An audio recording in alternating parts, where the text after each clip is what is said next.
ନା ସମସ୍ତଙ୍କୁ ସ୍ୱାଗତ କରୁଛି ଗୋଟେ ଫ୍ରେଶ ବ୍ଲଗ କୁ। ମାଲପାଟିଆମା ଦାନ୍ତ ଦେଖେଇଲା ନା ନା ଆମ ସଜନା ଶାଗ ଭାଜୁଛି। ମୁଁ କୋଡ଼ିଆ 9ଟା ବେଳକୁ ଉଠିକି ଗାଧଉଛି 10ଟା ବେଳକୁ ଏଠି ହେଲା।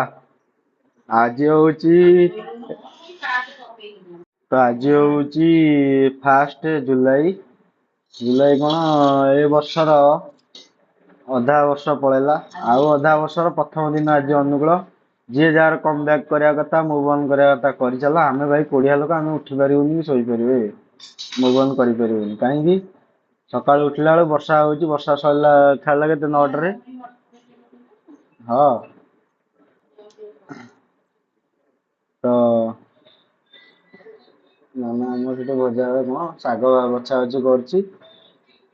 ତ ସକାଳୁ ସକାଳୁ ଫାଇନାଲ ଚକୁଳି ପିଠା, ପୋଡ ପିଠା। ପୋଡ ଛେନା ପୋଡ ଏଇଟା ପୋଡ ପିଠା କରିସାରିଲେଣି। ଆଉ କ୍ଷୀର ଏଇଆକୁ ମୋର ସକାଳୁ ଖାଇବା ଆଉ। ଚାଲ ଖାଇଦବା ତାପରେ ଆଜ୍ଞା କଣ କହିବେ ଆପଣ? କେହି ତ କିଛି କହିବେନି ଆଉ। ତ ଫାଇନାଲି ମୋର ଖାଇବା ପିଇବା ସରିଲା। ବାହାରେ ଦେଖ ବର୍ଷା କୋଉ ଭଳିଆ। ଭାଇ ଗାଡି ନେଇ ପଳେଇଛି। ମତେ ଚାଲି ଚାଲି ଯିବାକୁ ପଡିବ।